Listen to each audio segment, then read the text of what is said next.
Look, I think they're all gone. Already got some over there. I'm gonna stop getting Mexican and we'll eat leftovers tomorrow. Ready to go. Good evening. I'd like to call Dickson County Planning Commission, January 9th, 2025 to order, please. And I will give devotion this go around. If you would bow your head, please. Heavenly Father, we come before you with gratitude for the opportunity to serve our community. We ask for your guidance, wisdom, and clarity as we discuss the matters before us. Help us to lead with humility, integrity, and fairness, always seeking the best for those whom we represent. Bless this meeting, and may our decisions reflect your will and bring unity and progress to our county. In your name we pray. Amen. Amen. See, Mr. Darnell, would you call roll? Todd Berry. Here.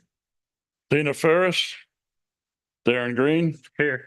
Todd Lindsay. Here. Robert Qualls. Here. Tommy Brown. Here. Jeff Chase. Here. Shane Chandler. Here. Gary Peeler. Here. Christy Sullivan. Patrick Reagan. Here. Mitchell Harden. Chairman, we do have a quorum. Okay, thank you. Do we have anybody for public comments? Anybody sign?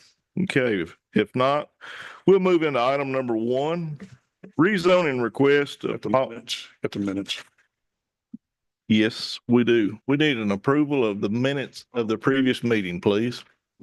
Mr. Chairman, I move that the minutes of the previous meeting in the month of November be approved as submitted. Have a motion by Robert Qualls, have a second by Patrick Reagan as they minutes stand. Any discussion? If not, please state aye. Aye. Opposed? Passes. Okay, now we'll move into item number 1, rezoning request for Paul Lovell. Tax map 40, parcel 44.07, 5.00 acres, Highway 49, Charlotte, Tennessee, A1 agriculture to C1 rural center district, 4th district. Mr. Lovell is here tonight. He wants to open a self-storage business. This requires a C1 rural center district zoning. Right directly across the road from him, you have both C1 and C2. It's right there where Maple Valley comes out, where the dollar store is. If approved, he would still have to have a site plan, would still have to come through this body. Amanda?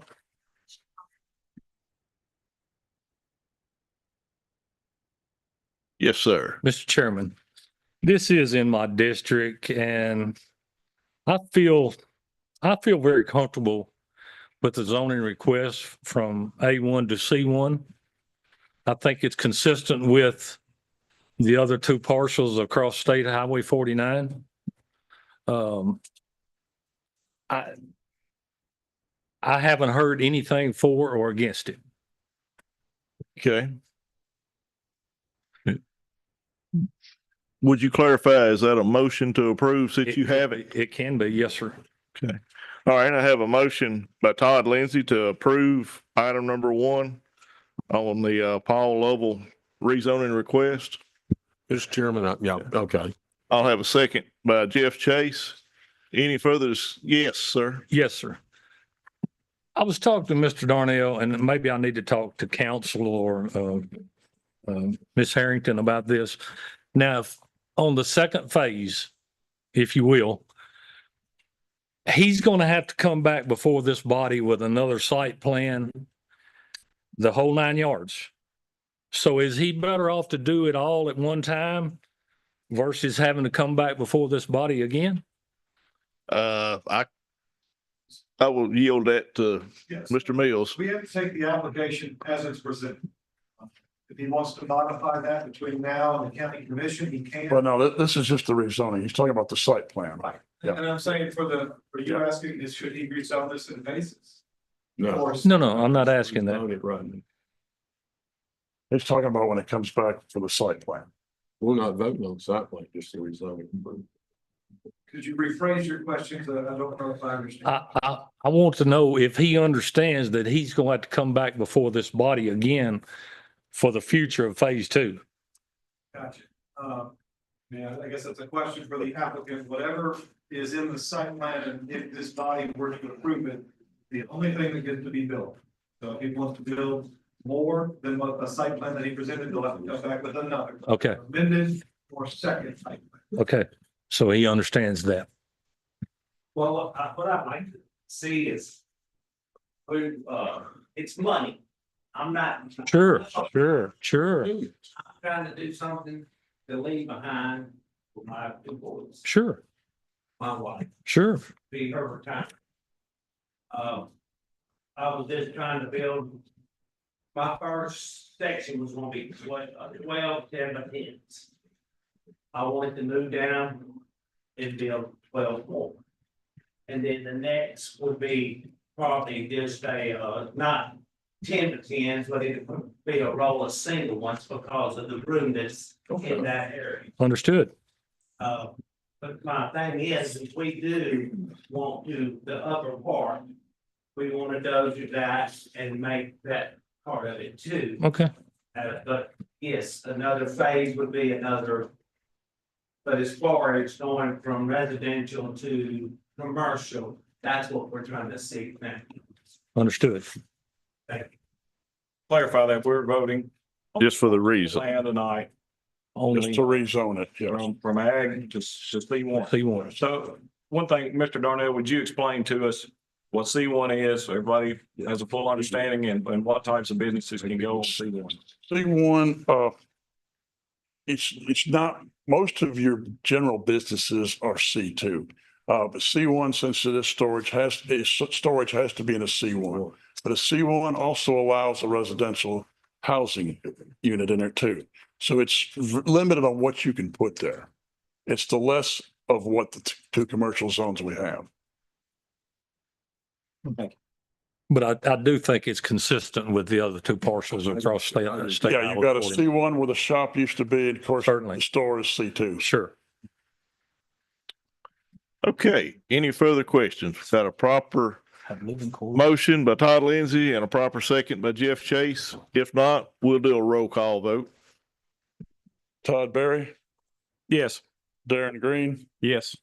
Todd Lindsay, Yes. Robert Qualls. Yes. Tommy Brown, Yes. Jeff Chase, Yeah. Shane Chandler, Yes. Gary Peeler, Yes. Patrick Reagan, Yes. Mitchell Harden. Yes. Motion carries. Thank you, sir. All right, we'll move into item number 2.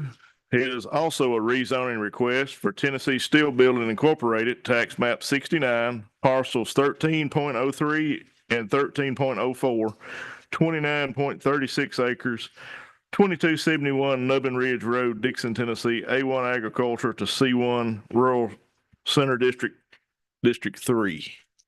Okay, now this, I think as most of you have been by there, there's an existing carport manufacturing business there. We notified them in writing that this property is currently zoned A1 and does not allow this kind of activity. Rezoning to C1 is the first step to bring it into code compliance. Now, C1, if you read in there, does allow light industrial.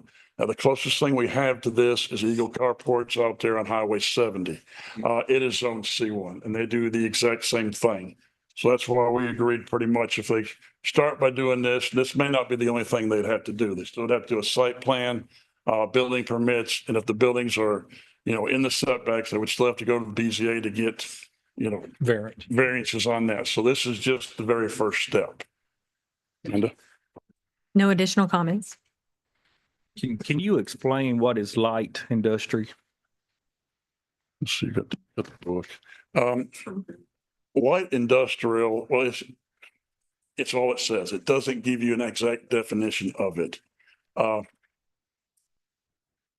It basically, I don't know what year the one out there on Highway 70 was redone, but they was classified that at that time. I don't know if Mr. Qualls knows. And assembling metal things is light industry as opposed to milling the metal itself. If you were making the actual sheet metal, that's heavy industry. Yeah. It's one of those things that's sort of like Chester Stewart and pornography. I can know light industry whenever I see it. Yeah. I know that making pallets is a light industry, but making the nails to put the lumber together, with, that's a heavy industry. That's your It difference. could be classified as an industrial use, but yet in that C1 zone, you'll see in there, it says light industrial. So, but it doesn't specifically say what all is light industrial. Again, I'm not an expert and I'm certainly not a lawyer, but I think this is exactly what is envisioned by the term light industrial. Yes. And I mean, and I want to approve this partly because I think this business started in good faith. And I don't want to punish somebody that's provided employment for Dickson County, even though they didn't do what they really should have done and come over here and seek our approval instead of our forgiveness. But yeah, I still want to see this happen. That's my point. And since the other place does the exact same thing and it's already zoned that's after discussion, we determined that was the best route to go.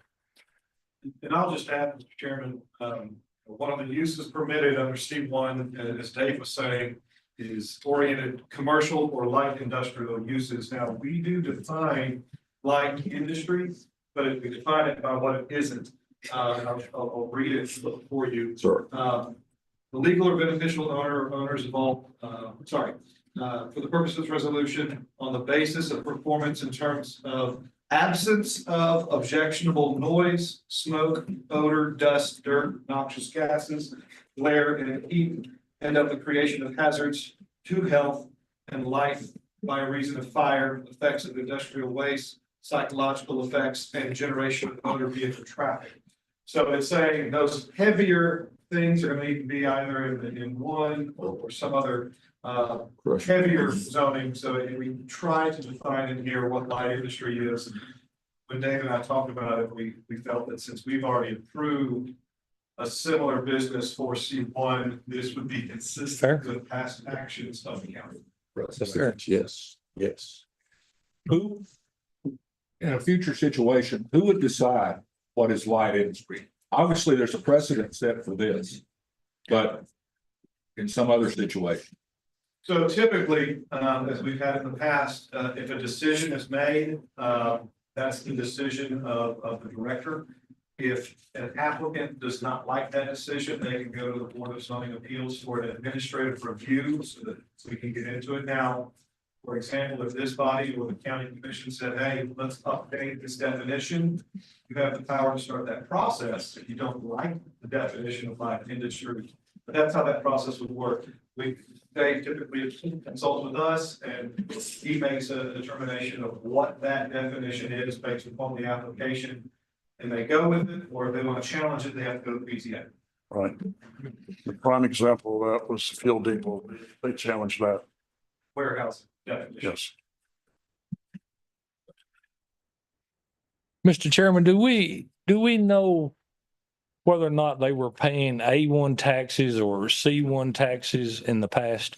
Not directly, but I guess we can ask them. Well, under the, they were paying C1. When you look at the property, the use, it's based on the use, the tax rate is. And it's the usage is commercial, but the zoning is A1. So they were paying taxes as a commercial rate. Commercial. Because it was a sawmill and that was the same, same there. It's agricultural zoning, but the use was commercial. Well, I still think we need to work with them as far as trying to resolve the issue. However, it became this situation, I would hate to see them have to shut down. Right. Right. Don't trumpet people award. So we sent them a letter and they come right away and thought, hey, we want to do it the right way and do So what to do. it sounds like they're trying everything possible to resolute. Yes, Mr. Chase. I think it's a great idea to look at revising the definitions at some point, probably in the near future, because this may become a pressing matter in the future. It could. Comes in and It very well could. Yeah. my question would be, okay, this is light industrial. I think all of us sort of agree with that. It's, creating basically kits for carports. You put your Right. kit together, you take it out, you assemble it. The problem is what happens if somebody says, hey, we got a new type of foundry we can bring in there and you guys can start mixing and creating your own steel, make your own, your own rolled steel for the roofs, make your own steel for the uprights, for the trusses and everything else. That all of a sudden, I think everybody would agree, if you're creating steel, that's heavy industry. Yes. What's to stop them from doing that? they're already working there. They've already got their business. They've just expanded their business into a different area. Who has control to say, wait a minute, you don't have heavy industry?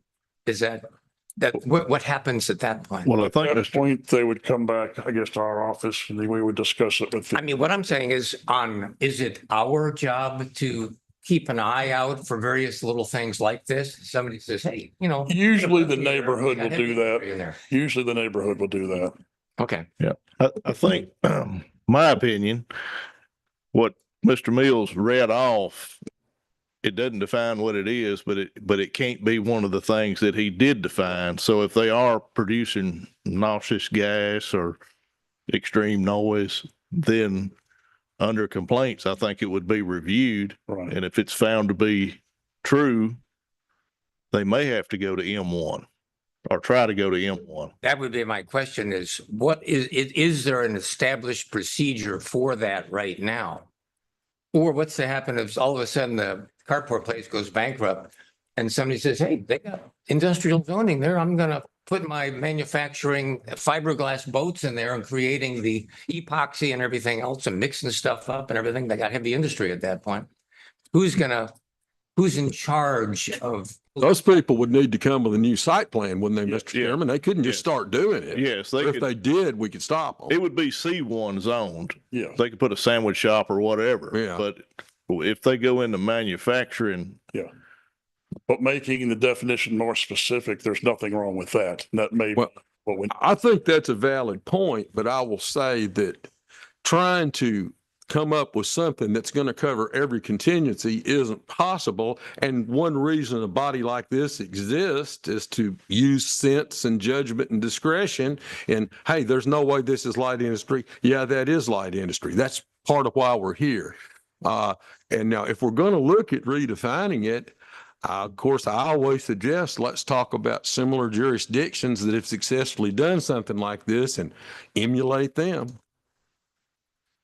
I'll add, if you look at the permitted uses in the heavy industry, if they started doing one of those, that's clear. Right? There's a list of 13 permitted uses and 17 by special exception in the M1 district by itself. So if they're doing one of those, it's clearly has to be in that zoning. And that's the complication, I guess, if you will, of a zoning resolution. Everything has to be read in harmony. If you change one part over here, you got to make sure you're not in conflict over there. So if you do want to re-engage on what is light industry, I encourage you to look at the definitions of M1, M2, et cetera, and make sure you're not creating a conflict there. That can be a discussion. I think Mr. Chase has introduced us to the elephant in the room here. How did we get here to begin with? Okay. There is no governance, if you will, for what has happened. We don't have anybody that's going to come forward willingly and make those changes. And that's a problem we've had in several instances here, as we've seen with contractors and, other types of businesses. So that's a problem for our county. It's not just a problem for this board. It's a problem for the entire county. We don't have someone that can go out and be the law, if you will. I hate to use that, but we don't have someone that can do that. Now, this is a productive business, okay? It is a business that supports the community. It supports other businesses in the community. However, it is in a terrible location to get in and out of. So we're bringing heavy vehicles in on a road that's not intended for that. And more than one time, we've had trucks coming out of well, it's not Wilson Hollow. What is the road there that Edgewood Road coming onto Highway 46. They've caught that guardrail and blocked traffic. And the state has had to come down there numerous times. So, there's implications to things like this. And there's reasons you come to this body and you get these types of things, okay, just like this gentleman did here tonight.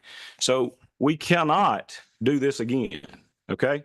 This has got us in a mess, if you will. I'm just being blunt about it.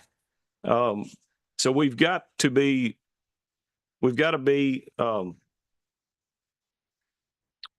to stop this type of behavior from happening here in our county. We need someone who fills that job, who can go around and stop these sorts of things. So now we've got a business. We can't shut this man's business down. We can't do that.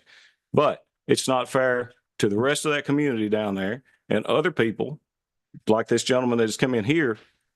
He didn't go out and just start his business without asking. So we cannot do that. Okay. Fully support what Mr. Berry just said.